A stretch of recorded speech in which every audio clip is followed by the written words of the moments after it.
Residents,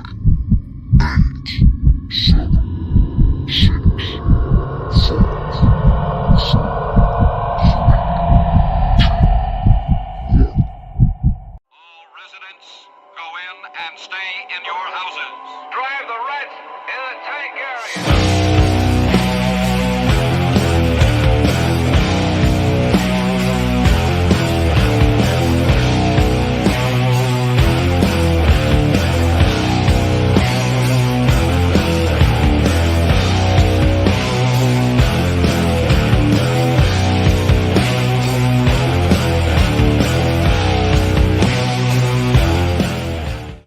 What a malevolent Monday it has been. Holy shit balls, we made it.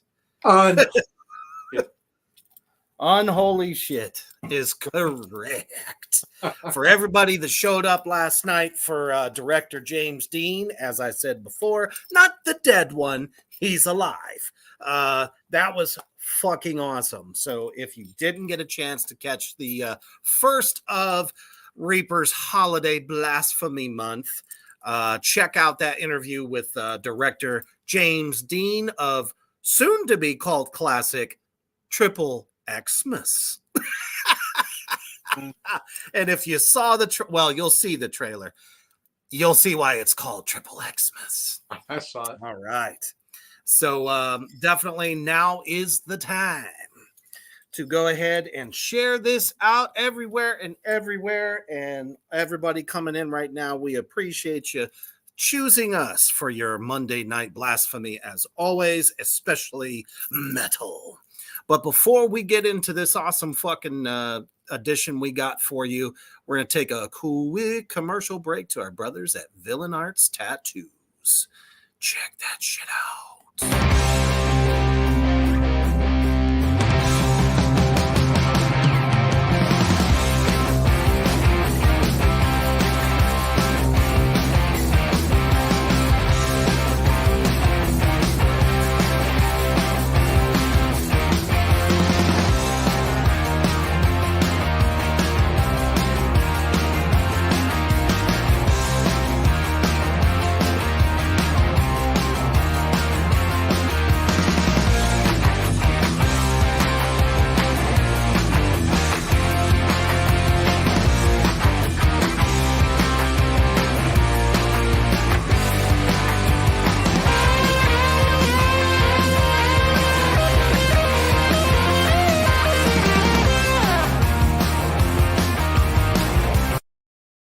Largest tattoo convention in the world. You guys know what to do when they come to your city. Go get yourself a high quality professional done tattoo and check out all of the awesome shit that they got for you. All right. So you gotta love when the first comment of the night is this.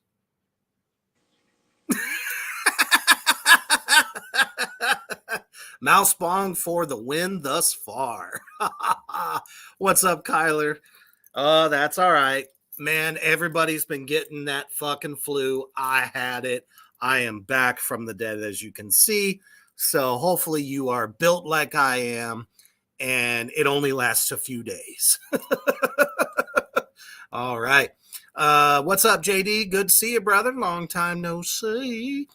Well, guess what? Tonight we have decided to kick off, since this is the holiday blasphemy month, with some of the most iconic releases that have come out over the last, I believe, Hoofbeast said 53 years of metal that have come out in December, all different years, through the years.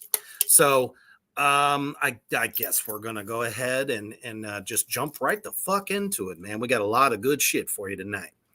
So who do I want to start with? You're right, JD. The party is back.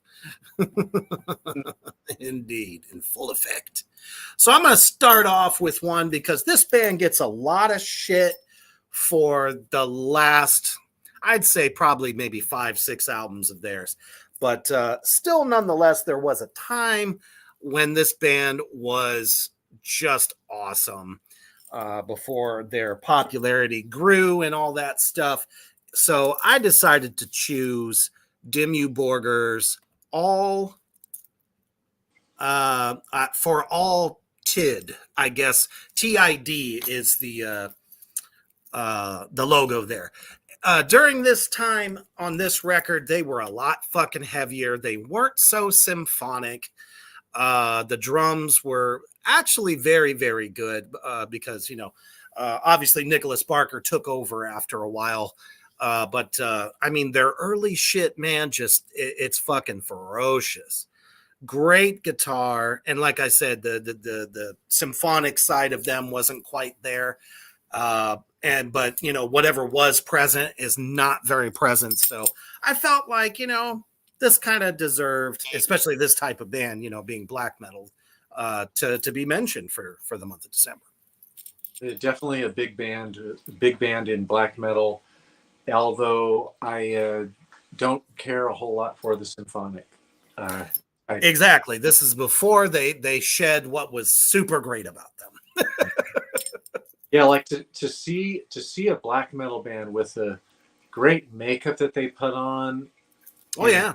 And then to kind of overdo it with the theatrics in the costume, the size of the stage, having a symphony orchestra sometimes with them, like that's just not black metal.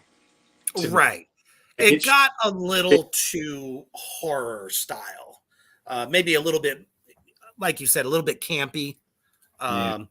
Because this was them at their roots, when they had attitude, when they wanted to destroy the Christian regime. This was their only main focal point as a band, is to be as crazy and satanic as they wanted to be. Because right around that time, Cradle of Filth was in their heyday also. So, obviously they kind of rose up a bit above them, although Cradle is a lot more probably more popular today than they've always been they never really lost their popularity, but they were much heavier, which is why this record is pretty good. JD, the band's name is Dimmu Borgir, so he was curious who the band was. So it's also kind of hard to read the early logo a little bit. It was all about the blast beat and not about the orchestral side. So good album. Definitely a big name in black metal that comes up quite a bit if anybody's talking about the history of black metal and stuff like that. And I do think that their sound is a lot more black metal than Cradle of Filth. Leaps and bounds. And that's not a slam on Cradle of Filth. Cradle of Filth is more just Cradle of Filth. I don't think anything like them. They do sound like black metal quite a bit. But then having Danny Filth's vocals, they're different than black metal, and him doing his very much so falsetto. Somebody's grabbing his nuts and pinching them really hard. Or taking female hormone. That was kind of always the behind the scenes talk about that, was whether or not Danny does that in order to get his voice that way. But if you ever hear the man speak, he does not have a low voice at all. No. Either does Travis Ryan. Will Ramos doesn't have a big, deep voice. No. His is actually surprisingly pleasant. But those guys are flipping monsters. Right. All right, my first one is one of my favorites. It's in my all-time 30 favorite albums of all time. It came out on December 6th of 1991, I think it was. Let me check my notes here. Yep, December 6th, 1991. This is a severely underrated album. This is my favorite album out of all of their albums. And this, to me, is one of my favorite all-time Death Doom albums. They often, like so many, when I watch people reviewing Death Doom, like the best Death Doom or the best Doom albums, this album is often left off, and it's such bullshit. Weird. This album, when it came out in 1991, absolutely nobody sounded like this. Sorry, I know I got to bring it back. That was anticlimactic, man. It didn't do its usual thing. I don't know. Maybe you're losing the power of Dio is not being channeled correctly. So this album, when it came out, I was all into all the earache, all the earache bands. Because we had Morbid Angel on there, Malevolent Creation, Napalm Death, Terrorizer, God. There were so many really big underground bands that Earache brought out. When they grabbed on to, they grabbed on to pretty much everybody who was in Napalm Death in 1987 and 1988, and went on and did their own projects, and they put them into this. So this band, it's the first one that was Death Doom to me, like straight up Death Doom. We could argue Paradise Lost. My Bride, Turn Loose the Swans came out in 1993, so I don't really accept the argument for My Dying Bride being in there. You really could make a decent argument, though, for Paradise Lost.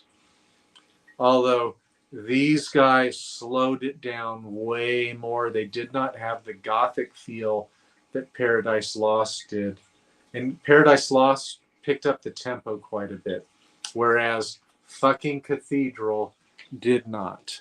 This is Forest of Equilibrium. They use the same artist for almost all of their albums.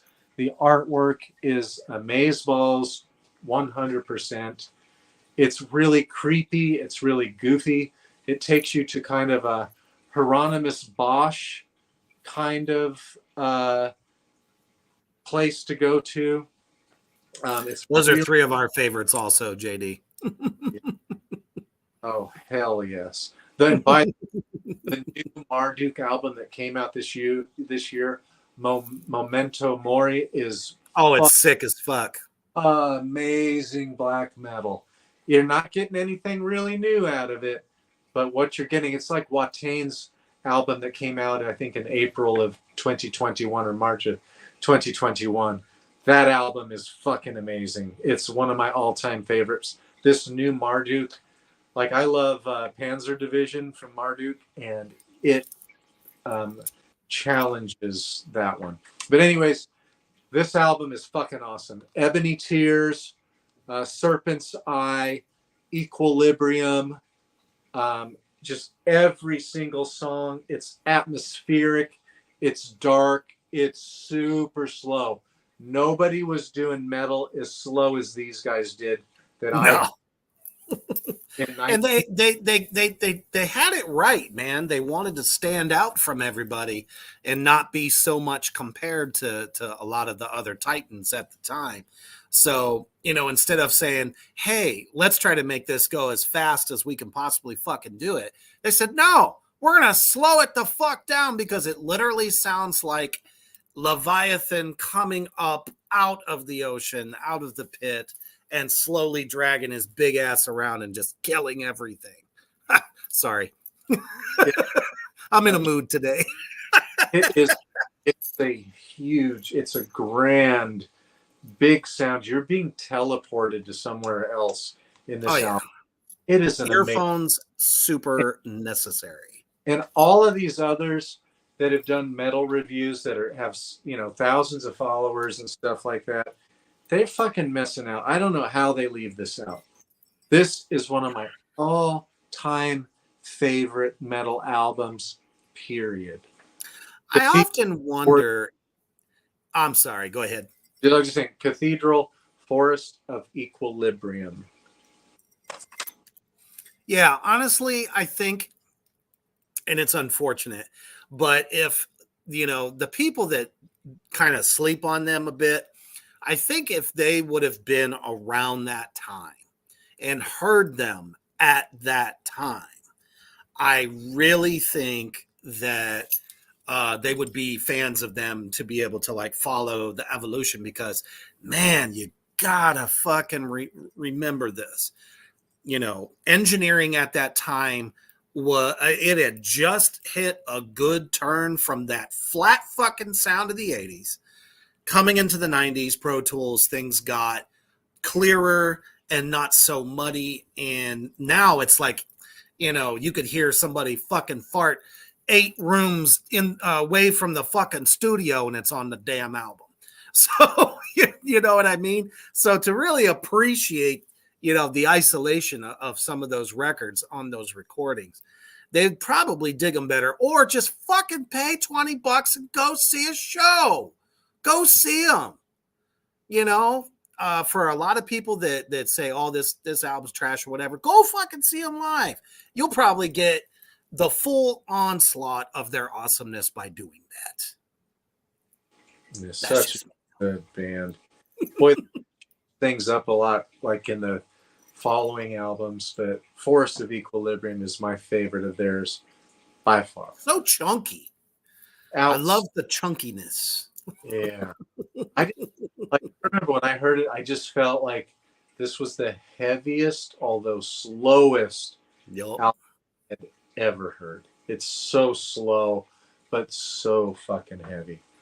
Like this is a great song for the Devil's Lettuce, and like really hit it hard a couple times. And you take your hair and you put your hair in front and you just fucking slow. Don't forget the hood. Yeah. So fucking amazing. Thank you. And a big old goblet of something. There's some albums that I remember. It was a rainy Saturday night when I got it. And when I finally got home to play this album, I was just like, oh my God. It's one of those albums that you listen to the first time and you're like, unholy shit, that's amazing. Yeah, it's almost like it just kind of speaks to you. God doesn't live here. Oh, shit. Awesome fucking choice. So, synonymous with a December release. There was definitely an album or so in this band's early history that when this particular record got released in December of 1973, all the critics, everyone literally said that this was just genius of a record.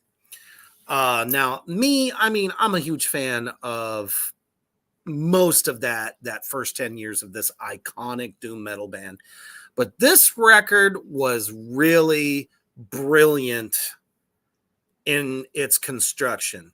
Lyrically, the guitarist's riffs were, he catapulted to another fucking dimension or something. Just so many great classics that, when you talk about this band, you cannot deny the power of Sabbath, Bloody Sabbath, which is, of course, Black Sabbath's fifth record. I can remember being in the store, just seeing this cover alone, with the 3 6s, and you got the demon hose surrounding the man with the big old skeleton. I was just like, this is a piece of unholy fucking yumminess. And Ozzy's voice, don't know what he did, not sure how, but man, did his voice go higher than I have ever heard it before. His vocal performance on Sabbath, Bloody Sabbath, in my opinion, was definitely one of the all-time best vocal performances he ever gave in Sabbath. To start out with the first record and his voice just as much as I love that record, Ozzy's voice didn't come into its own at that time. It really kind of just got better and better as they went. So by this record, it was like, holy shit, man. You try to sing along with that thing and it's like, woo, you can't keep up with him. Mm-hmm. And I bet you, single-handedly, this record inspired a lot of the early power metal guys. You know, even probably Bruce Dickinson. I mean, obviously classically trained guy, but still the heights that Ozzy was able to hit on this, and the fucking crunchiness of the rifflicious riffs of Tony Iommi on this record. Just, it's definitely a devil's lettuce kind of record. Shit, you could have a couple of drinks too and still get the same effect, because you close them eyes, you can literally see and feel everything that is coming through your earbuds. Shrooms would be really good for this album as well. Yeah, you might not come back. The artwork that they chose for this, I agree. It is Woo! fucking outstanding. It's so bizarre, so creative. And then like on the inside flap, you have like the opposite rendition of what's going on. And it's really beautifully done. Really beautiful, curious paintings that you want to look at for a long time. Like a lot of people's artwork, I'll look at them just like, what the hell? And I'll just move on from it. Or I just like, meh, and move on. But these are so darn good. Yes, that is absolutely correct, Babylon. God is definitely not here today, priest. I mean, I was like probably 10 or 11 years old when I saw this. And the only thought that came to my mind when I saw that in the record store was, oh, that's hot. I'm like, this needs to be in my collection. Because up to that point, I already had the first record, and then of course Paranoid and Master of Reality. So by the time I got to that record and saw it, I was like, oh, I gotta have it. I don't care if I already spent my allowance for the week. I don't care what I got to do. Made them buy it for me. Just didn't show them. So I didn't come to this album until about probably 93 or 94. And the reason, wow, because there was a Black Sabbath compilation album, and yeah. Anthrax covered this. And I thought that Joey Belladonna did a good job. I thought his voice was the right voice to cover Ozzy's, because it's so high. This is a hard Sabbath. Bloody Sabbath is a really challenging song, like a straining song. And I think you can hear Ozzy straining through this. Like he was really pushing himself. Oh, they layered it. But I kind of like it the way, I like that it sounds a little bit strange. I have no problem with that. You don't have to have perfect control. It gives it an edge. It adds some grit to it, to me. Absolutely. Now, I'm just trying to get to the track list here. Sabbath, Bloody Sabbath, A National Acrobat, Sabracadabra, and Spiral Architect. Killing Yourself to Live was one of my personal favorites. I was like, they start this thing off like it's just a good old, burner, until you start hearing the words and that very spacey verse riff that Tony does there. Down, down, down, down, and down, wah. And then, that chorus kicks in. It's like, when Bill Ward could play good. Because his drumming was fucking second to none on this record. I fucking just absolutely loved it. Yeah, definitely Sabracadabra. Fucking National Acrobat. I mean, it was all fucking good. That's not a bad track on the whole thing. Although Looking For Today, I thought was a little weak compared to the rest, but most of them was much, much better. Shit, even Fluff was good. Yeah, really, like when I saw the song A National Acrobat, this album really does some acrobatics. Like it's really dynamic. It's very different. It's not as simple as Master of Reality. To me, it's a more ambitious album. Oh, they took chances. I don't think it's better than Master Reality. It's my sixth favorite album. If you guys can go through and look, we went through all of Black Sabbath's albums, and I think we all picked our top 5, which was super hard. Oh, that fucking sucked. So just go on YouTube and search Tracks of the Damned, Reaper's Underground, and Black Sabbath, and you'll find the episode we did where we really gave a lot of time to Black Sabbath. And don't forget to also like and subscribe to the Black Flame Entertainment YouTube as well. Every little bit helps, folks. Yeah. Absolutely. So definitely had to mention that record. Yeah, and another point to bring up is these guys made 4 fucking albums over just over 3 years. Fucking 4 albums. 3, the first 3 are fucking iconic. This one too, although this one is just more ambitious. It's different. You have to be a little bit more open-minded, I think, to listen to this one, because you're not getting straightforward like doom, rock and roll kind of. Yeah, it's not all the way through. You're getting a little bit of a cornucopia, if you will, all wrapped into one record. And to think about like what these bands used to go through, just think about how many albums Judas Priest put out from like 1974 until like 1990. Boom, boom, boom, boom, boom. Iron Maiden. And the touring schedule that these guys had. Maiden to me was the hardest working band. 1982 is the Number of the Beast, or yeah. And then right after that we had Run to the Hills. The Yellow that's got him in a straitjacket. It has Eddie in a straitjacket. How can I not think of that? Yeah. It's right over there. I could go grab it. But it was constant. Yeah. But that's because all they did was spend time together rehearsing, which is why I think, they got better as a band so quickly, because they were always, if they were not touring, they were in the rehearsal room. I think is it Peace of Time or Peace of Mind? Peace of Time. I think the Peace album of Mind. of the Beast, Peace of Mind, yeah. But like if you ever watch any of the Maiden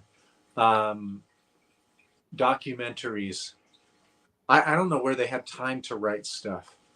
They were touring. Not a clue. Oh, well, most of them always said that they wrote a lot on the road. Yeah, I could see. To answer your question there, JD, check out my new band, Circle of Nine. Circle of and the number 9. So I am playing again. I know. You'll see a little tidbit later. Oh, you see a lot, because Reaper's also doing the drums on my album. So exactly. So me muy busyado. All right, what you got for us there, Hoof Beast?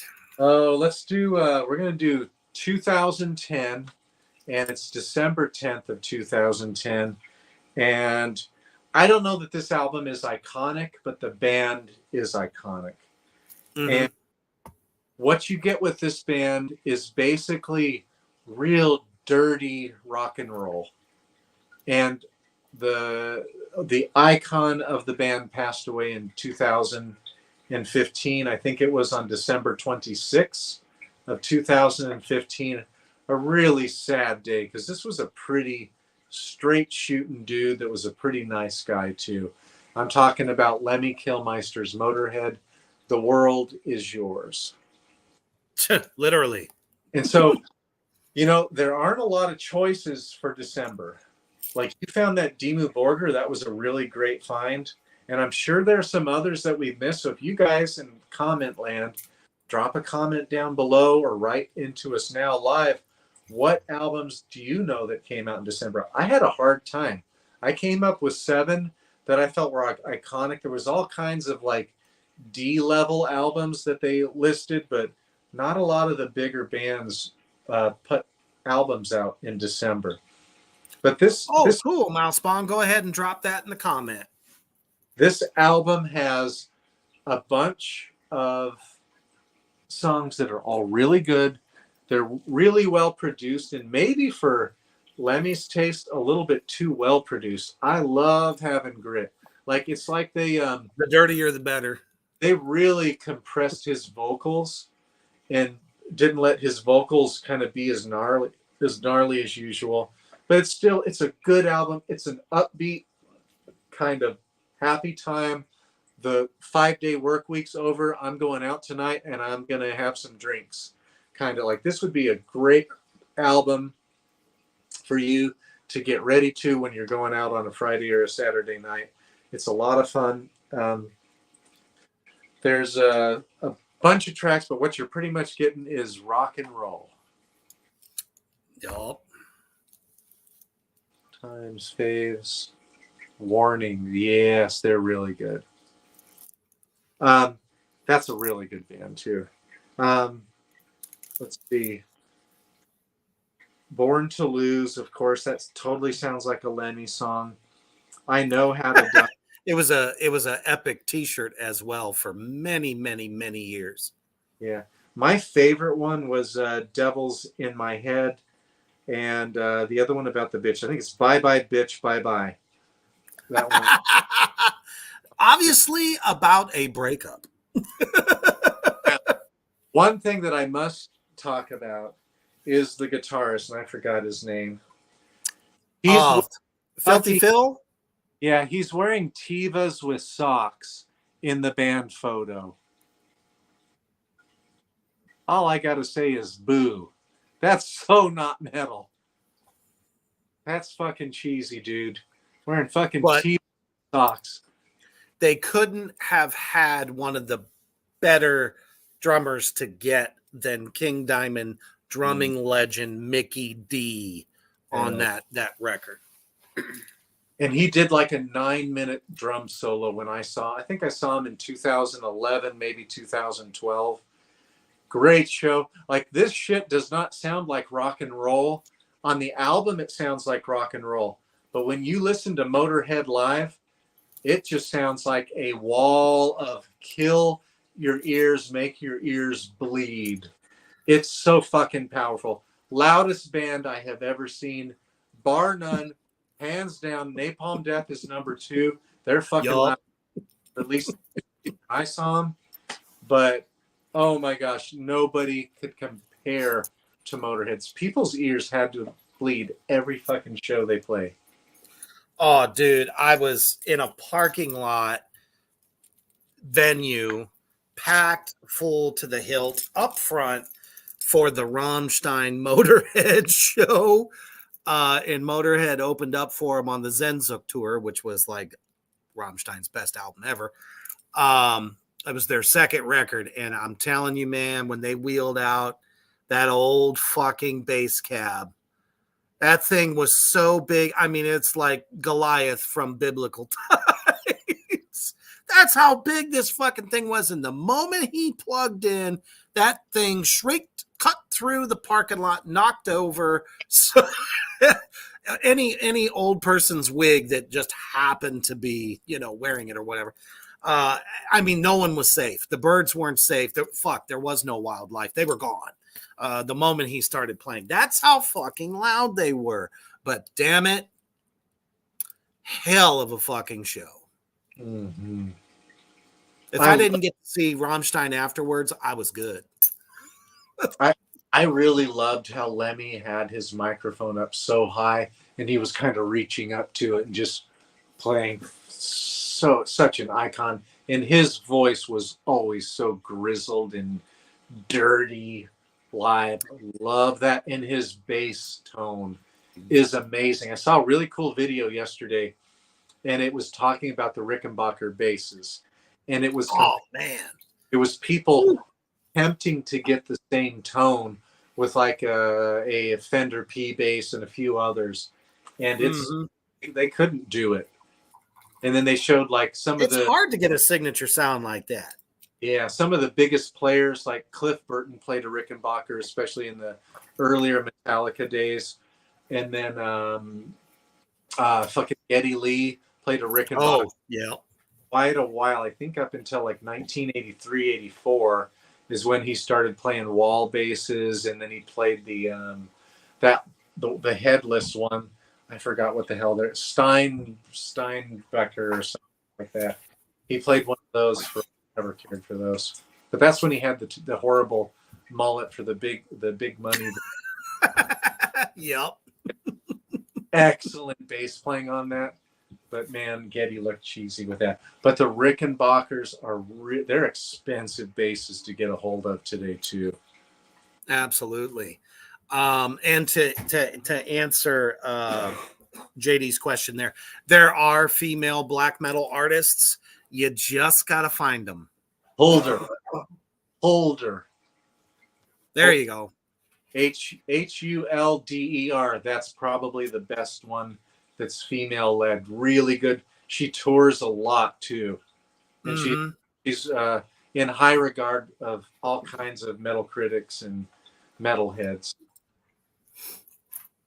Absolutely. I just missed them. I think in August they came through, but I didn't feel like driving 3.5 hours. If I lived in Atlanta, of course I would go see so many shows. That's a long way to go. I'm not driving 3.5 hours, get there, watch about 3 to 4 hours of shows, and then drive back 3.5 hours at midnight. That's like, I'll do that for Mayhem. I'll do that for Morbid Angel. I'll do that for Overkill, Enslaved. That's what I've seen. Incantation, but I'm sorry, I can't do that for just everybody. Absolutely. All right. What are we up to now? 3 or 4? I think that was my second. So it's your third. Oh, okay. So we are on to number 3. So with this next band, it's their debut album. It's 1980. And of course, in true satanic fashion, they release it in December, which I think was fucking brilliant.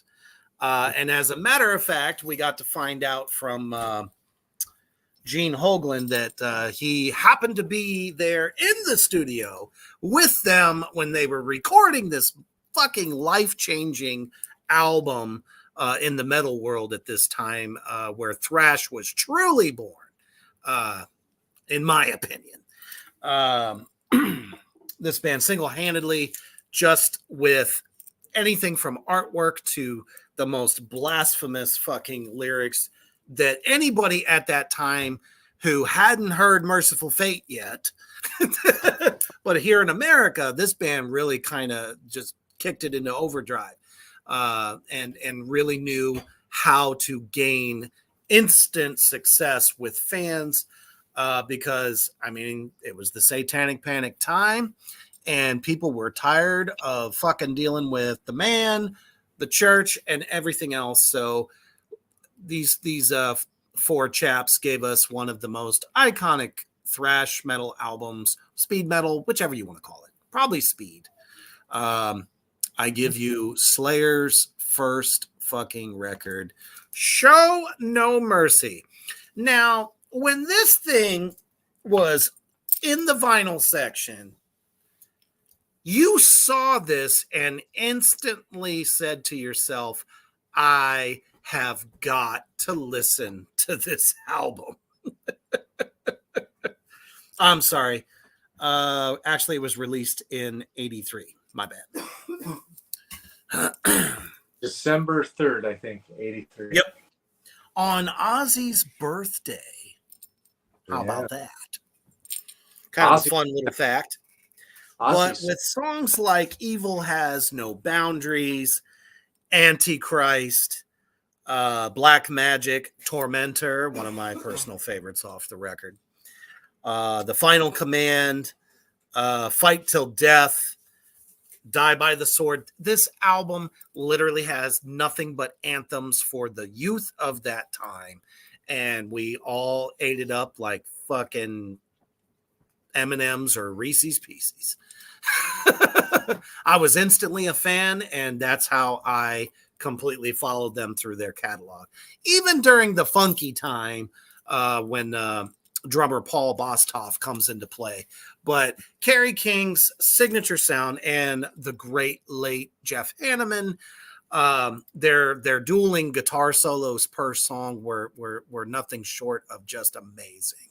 And of course, Dave Lombardo. Do I need to say more?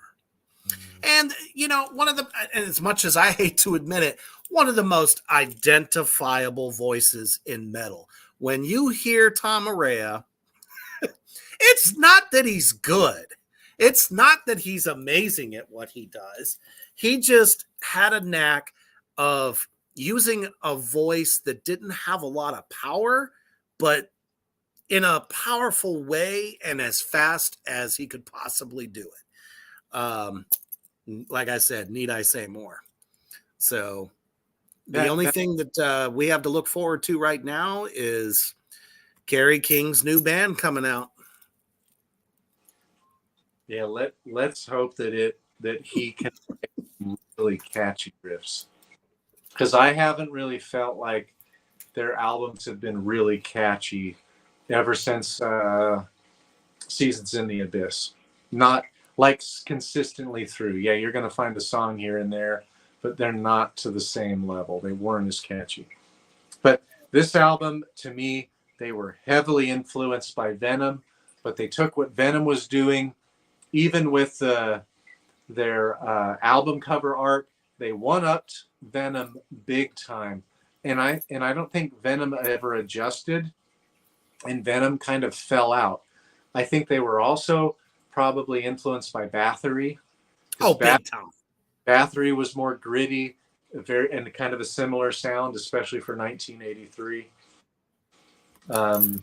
But just outstanding. When I saw that album, this kid was heavily influenced by the fearmongers from the Satanic Panic.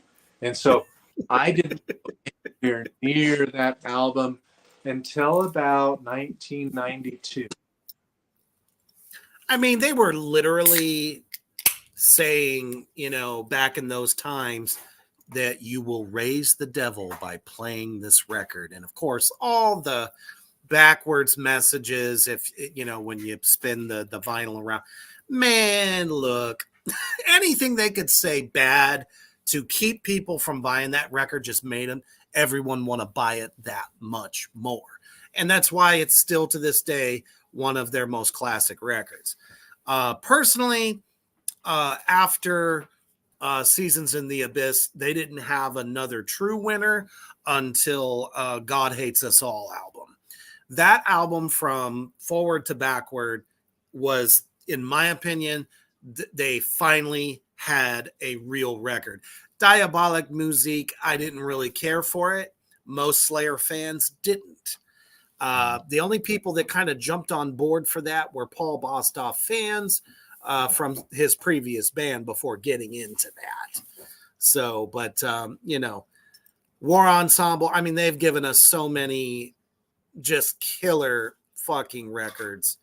It's a shame that they're gone, but like I said, don't fear, because every critic who has had any kind of a chance behind closed doors to hear Kerry King's new project are definitely telling us it's a Slayer record. Kerry King is Kerry King. He only knows bleeds, shits, sweats, fucking Slayer riffs. That guy is probably like, let's say, the Tony Iommi of speed metal. Probably had a shit ton of riffs that he always wanted to do, but, Tom Araya or Dave Lombardo might have said, let's put those to the side. So these could be riffs he's been holding on to, and from what I understand, it's good. So he never sold out. He's always been metal. They made a little bit in the new metal vein just for a little bit with the flavor, but they were still Slayer. When you heard it, it was still Slayer.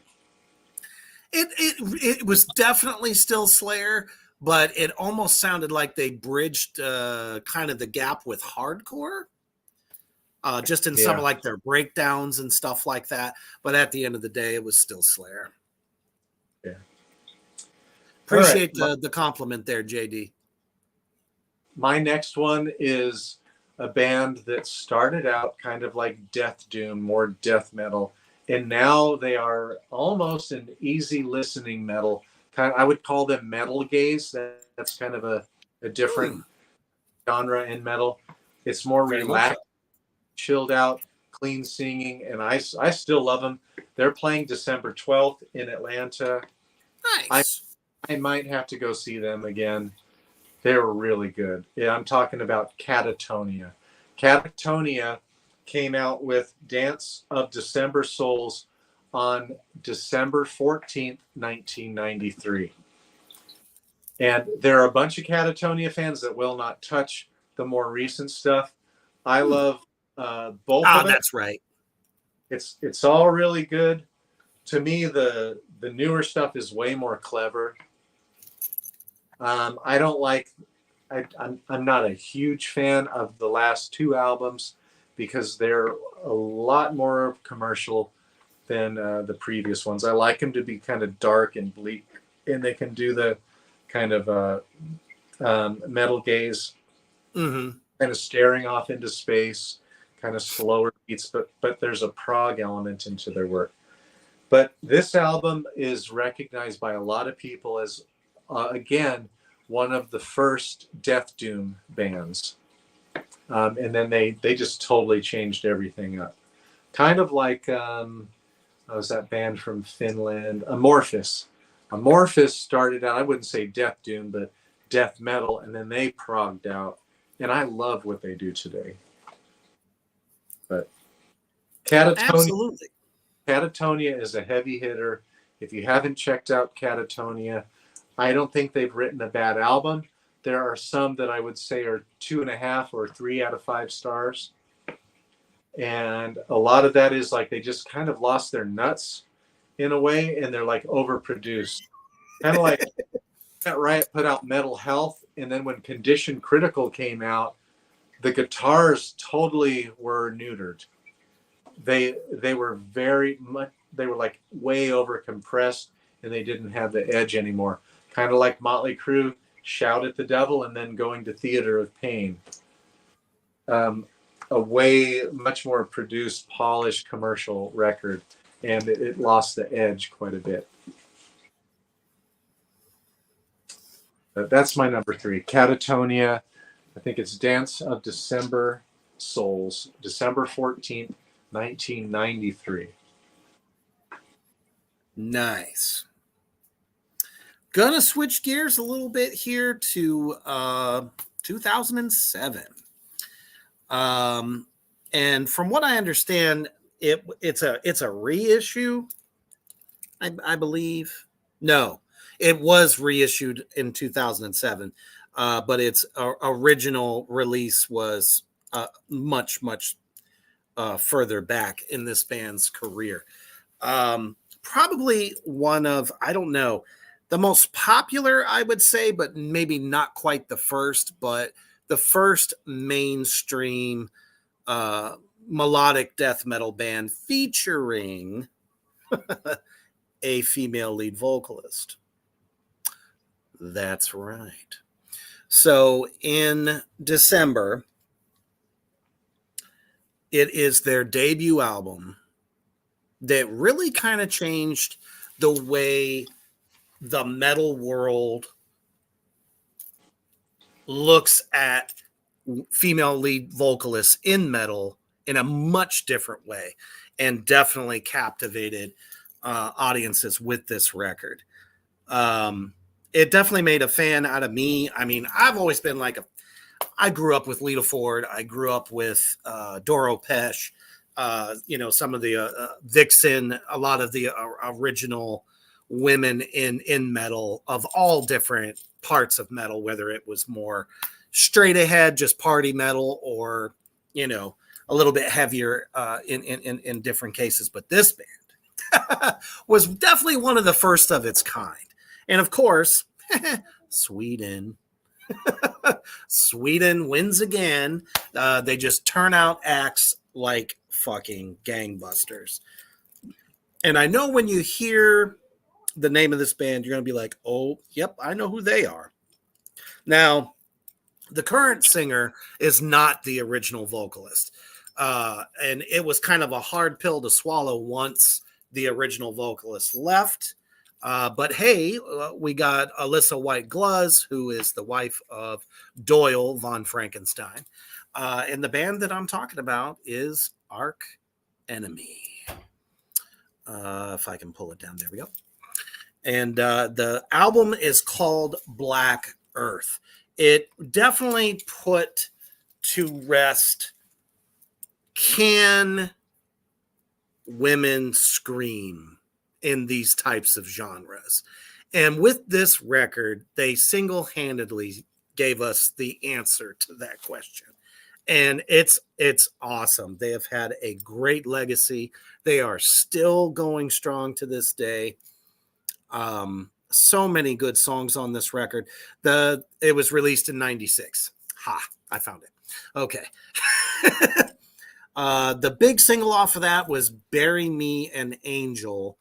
Let's see. Dark Insanity, Idolatrous, Time Capsule, Fields of Desolation. I mean, honestly, from start to finish, just a great fucking record to hear. It was really cool to hear the dichotomy between, clean vocals and just good old-fashioned guttural death metal vocals. And this young lady could do it. I think her name is I'll probably get it wrong. It's either Johan or Johan Livia. Do you remember how to say it there, Hoof Beast? I thought it was Angela Gossow. Maybe she came after.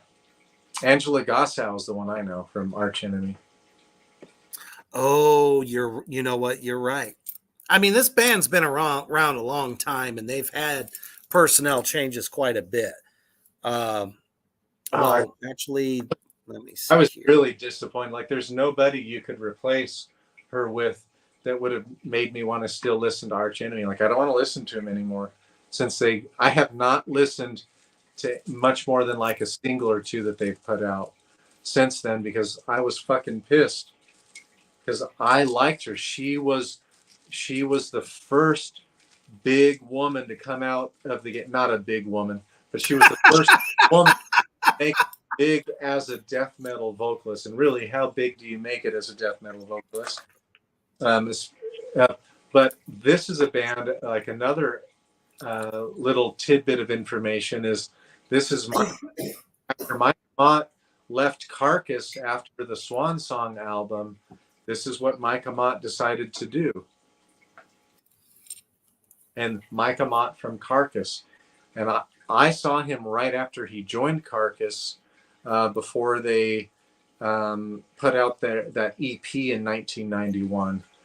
And his hair, him and Bill Steer both had their hair down to their front waist, and they both played Ivan S-shaped guitars, and they both had to play their hair along with the guitar strings because they played forward and their hair was all on their guitar.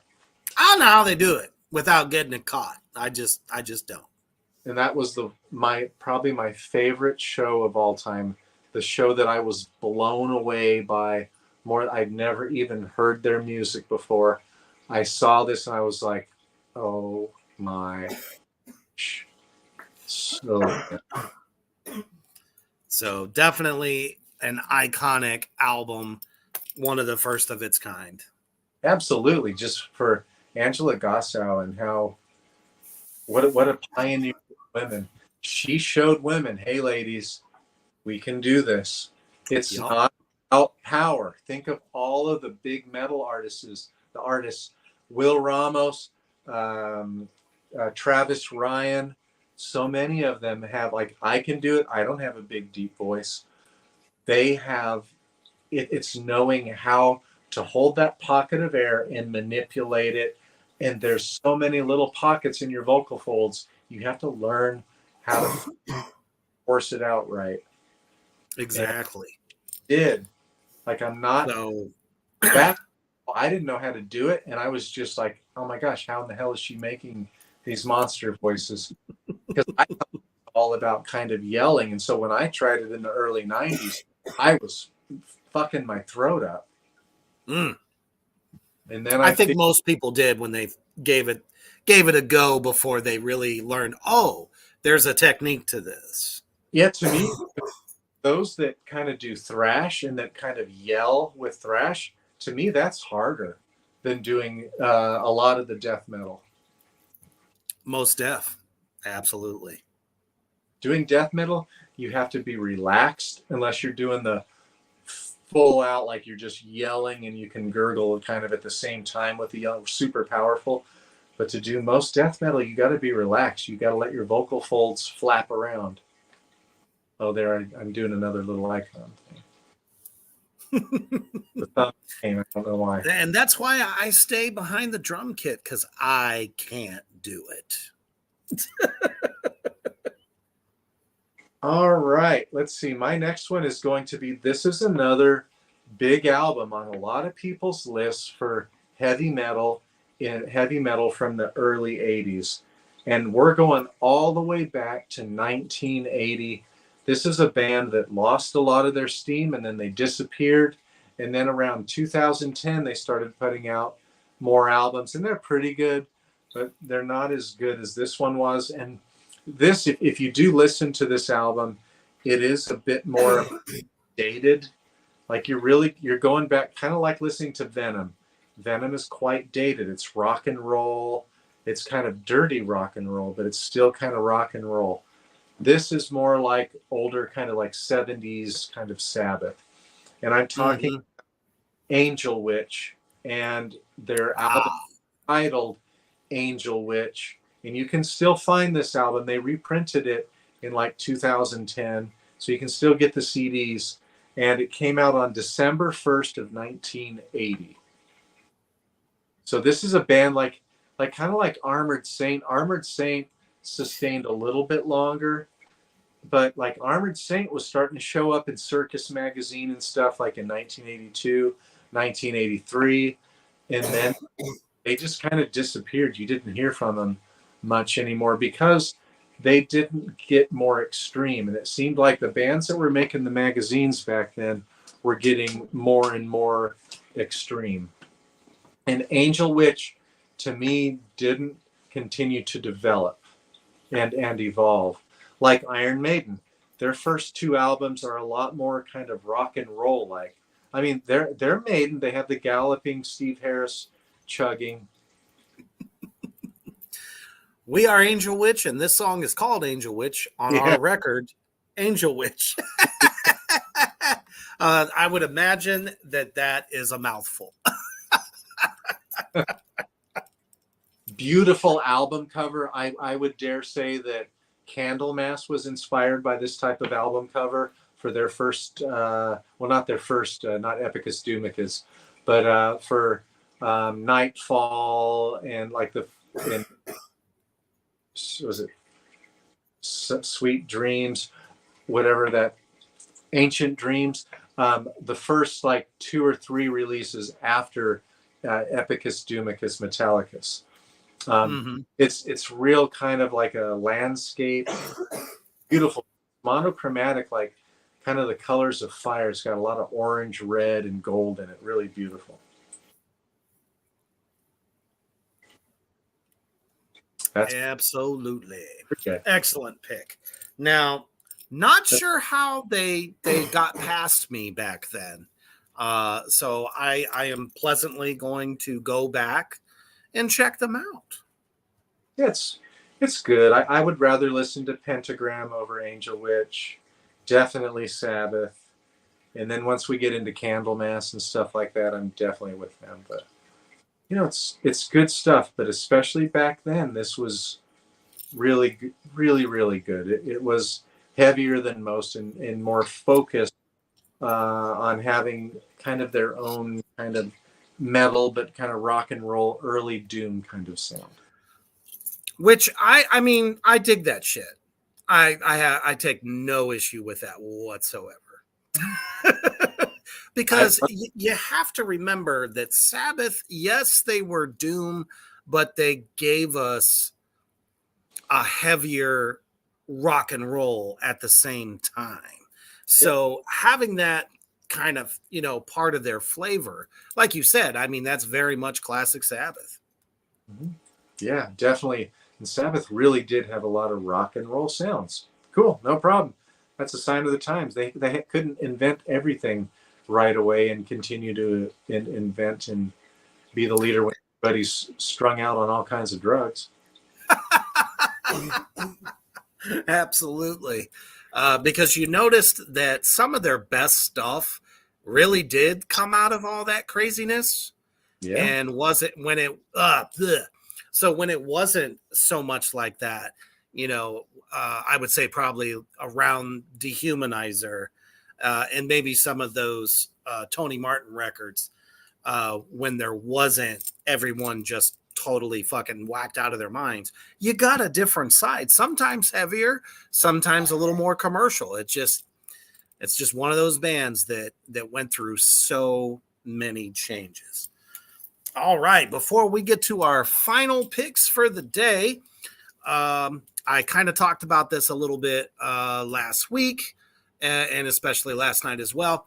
But coming to the Underground for the first time this Friday as part 2 to Reaper's Holiday Blasphemy Month series is the incomparable pinup icon, the Meowstress, if I said that correctly, also known as the Underworld Goddess, coming this Friday. Check this out.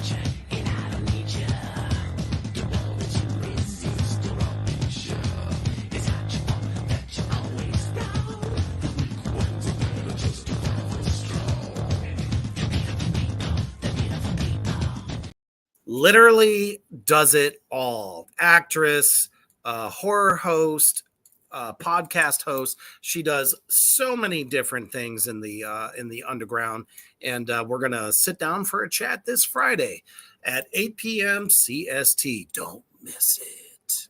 All right, here we go. So we are on to the final pick. Yep.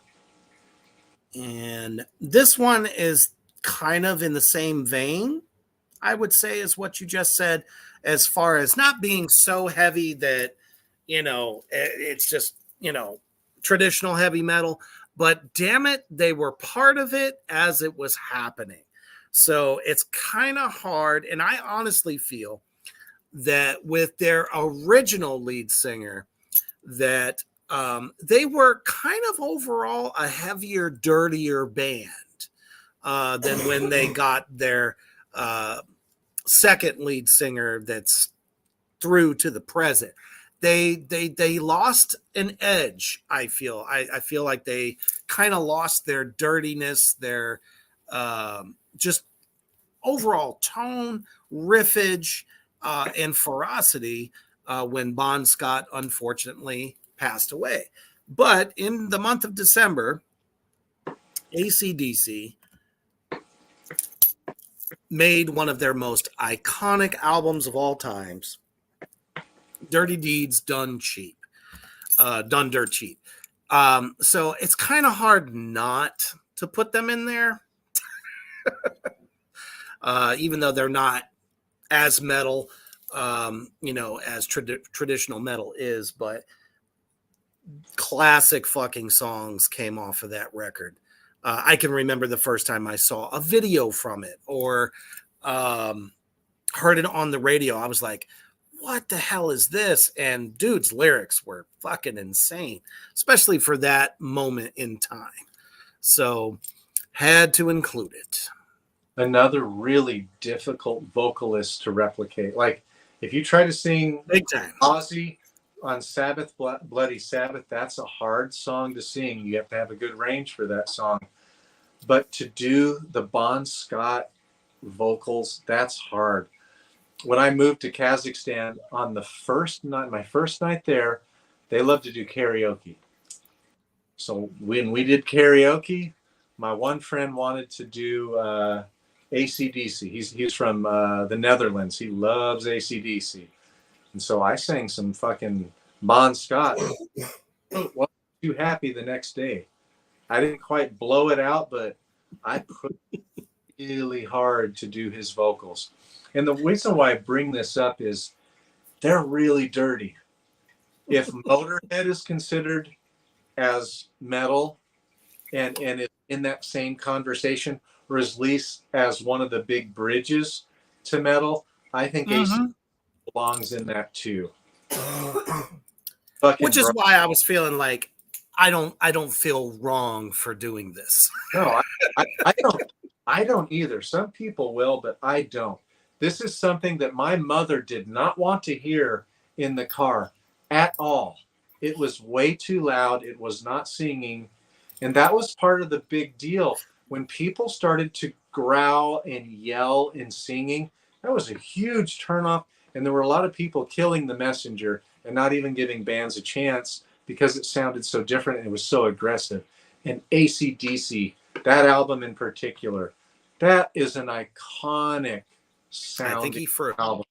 And when you and I are struggling to find a whole bunch, there we go. I think that this is iconic.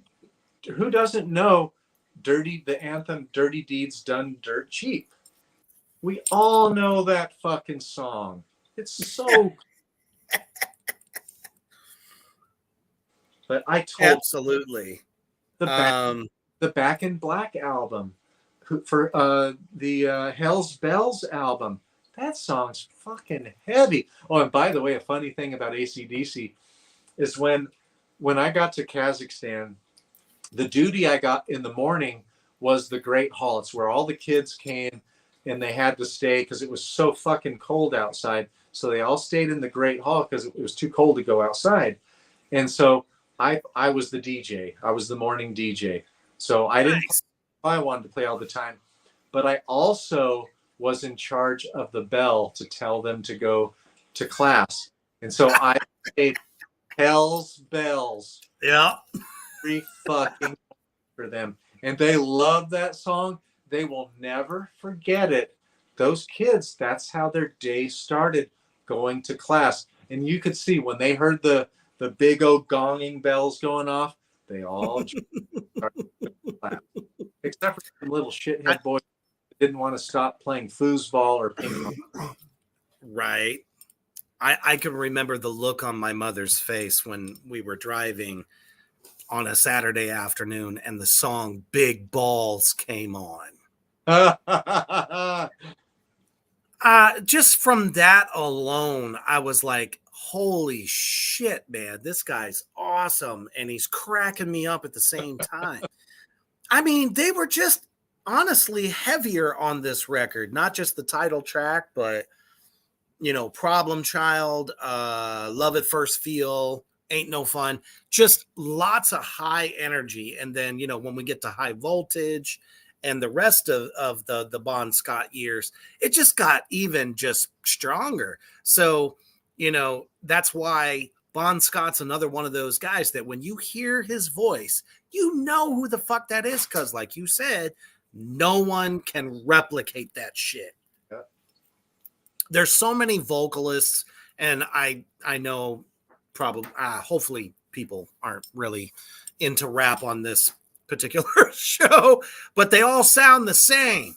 So when it comes to metal, there are vocal standouts. You know, just like pop music, there are vocal standouts, but in metal, it's the same fucking thing.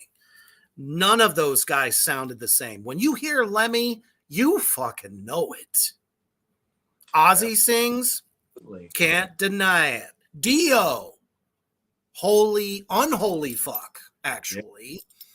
You know, those singers, Robert Plant, any of those guys, when you hear that voice, Bruce Dickinson, you know it's them.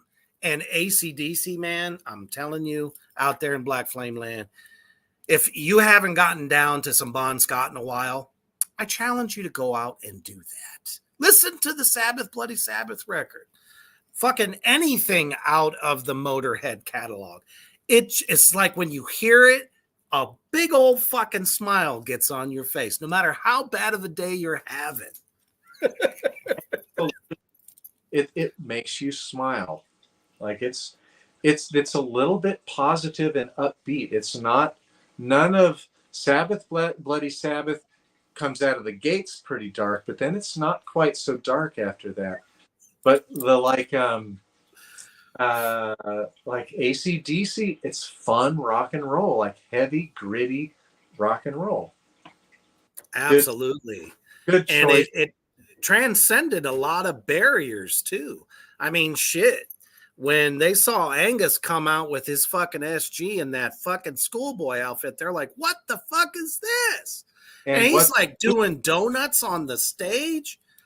God damn, that was a hell of a time. And head bopping or head banging the whole fucking time. Whole time. Whole fucking show. Cool. And that's what's missing from a lot of performances today. I feel. You know, people are too concerned about looking mysterious or being mysterious. These guys were like, fuck you. We're going to do what we do. And here you go. That's how you could tell who was real and who wasn't. Yeah. You know, especially the corporate rock guys, you know, Journey and dare I say Styx or some of those later 70s acts. These guys came out. They didn't have no fringe. They didn't have no sequence outfits. Nothing like that. They came out as dirty. I mean, Bon Scott, you were lucky the guy had pants on. Lemmy with his fucking straggly hair and that pair of fucking moles on his face. It looked like it's going to take a bite out of you. And got them cowboy boots on. Shit. You were like, that dude is for real. Yeah. And you had to bow at the feet. You just had to. No bullshit. The spirit of rock and roll, for sure. Mm-hmm. All right. Well, since you brought up balls, what was it, Big Balls? Yep, Big Balls. So the band, and I included this band's release because when I was just getting into listening to the radio in like 1983, this song would come on KDKB and on 98 KUPD in Phoenix, Arizona. And when I heard it, I loved it. It was fun. It was rebellious. And I'm talking about Accept, Balls to the Wall. Yes. That is an anthem. There isn't anybody out in Black Flame Land that doesn't know that song. Yep. Better not be. Can't be. If you do, it's okay, but go back, check out Accept. And they've put out albums recently too, and they're pretty good albums. They're not, you know, I have so many other albums that I want to buy, so I don't go out. I haven't gone out and bought it, but you know, if money was not an issue, I'd put them in my collection. I'd listen. I'd give them a spin a few times. Hell yeah. This is a song when I was in, I was in middle school when this song came out. And that's when you're really starting to separate yourself from your parents, and Balls to the Wall will do it. There's definitely some folks out in the comment section that agrees with us. If you haven't gotten down to some Accept, you know, they're one of those diamonds in the rough bands, you know, of that time that they were hit makers, man. It was kind of like the pseudo era of party metal is what I like to call them, which in my opinion kind of gave birth to, like, you know, Twisted Sister, Quiet Riot, bands like that, because of, you know, somebody like Accept. Everybody knows that fucking song. It's a sing-along chorus for the ages. You got it. Very anthemic. But December was a hard one. Next month It really was. We're going to do January next month. That will be very easy. So much easier. And I think maybe we haven't really talked about it, but I'm ready to do my favorite albums of 2023. Oh, yeah. That's definitely coming up this month on Tracks of the Damned, for sure. We're going to, you know, basically talk about the most pinnacle releases this year. And I got to tell you, a lot of them are bands that have been around for like 30 plus years. You know what I mean? And a lot of newer bands too in some of our favorite genres that have raised the bar significantly. This, I would dare say, this is the dissonant extreme metal is really taking form. There were 3 releases that have come out this year out of the dissonant metal genre that are just, they're making my top 10 list. And one of them is going to be very high up. Well, they're all very high up, but one of them is super high up in my list of my 10 favorites for this year 2023. Absolutely. And it's going to be a little tough as well. And then, as we get closer to the turn of the year, we're going to talk about a list of most anticipated releases of 2024. So you're not going to want to miss out on that either, because let me tell you, there are literally albums that people have been waiting for like the last 5 years for that are finally coming out. So Reaper, I know you can't wait for Danzig does Elvis #2. I'm just kidding, folks. I don't think he's going to do that to us. Honestly, if Danzig would have done that record 20 years ago, it would have been phenomenal. But he waited until 5, maybe 6 years ago that came out. Not the right time. But I mean, he pulls it off, but I think the way it was recorded was not the best. So when he does that shit live, from what I've heard, people love it so much more than those goddamn recordings. Something about it, man. Some people are gifted vocalists. Some people are absolutely not gifted engineers. It's just the way it is. But no, that is definitely not on my list for sure. We thank you guys so much for joining us here on Malevolent Monday and choosing us to kick off your week in true metal fashion. There it is, larger than life. The fucking wizard next to me, because for whatever reason, it just doesn't do it on my end. See, can't do it. Wait a minute, there it is. But definitely looking forward to next Monday. And as the week goes on, we'll definitely let you know. So don't forget to tune in this Friday with the Meowstress, the underworld goddess, as she makes her debut in the underground for Reaper's Holiday Blasphemy. And don't fret, because the goddamn program is happening in just a week. So next week, you can definitely look forward to that show coming back as well. All right. Definitely, if you missed this one, share it out for those of you that were here, because I think a lot of people can benefit from knowing some of these albums, or even if you just haven't listened to it in a while, man, it's always good to bring it out in good times and put a smile on your face. And to the new generation that doesn't know they exist, which I don't know why, but if you're a metal fan, these iconic albums are worth spinning. So thank you all so much again for tuning in. Man, be good to one another. Give your bosses hell tomorrow and the rest of the week until Friday. It's time to party.